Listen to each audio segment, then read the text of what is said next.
రాసులు అంటే ఏమిటి? అవి ఎన్ని? ఖగోళ శాస్త్ర విజ్ఞానంలో మన భారతీయులదే అత్యంత ప్రాచీనమైన విజ్ఞానం. ఎటువంటి సాధనాలు లేని కాలంలో కేవలం ఆకాశంలోని నక్షత్ర మండలాల కదలికల అనుసరించి ఖగోళ విజ్ఞానాన్ని సముపార్జించి భావితరాలకు అందించారు.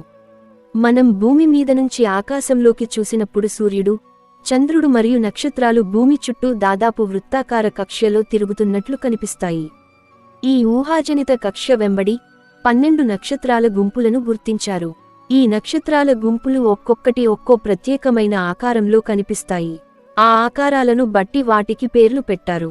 అవి మేషం, వృషభం, మిథునం, కర్కాటకం, సింహం, కన్య, తుల, వృశ్చికం, ధనుస్సు, మకరం, కుంభం, మీనం అని పేర్లు పెట్టారు.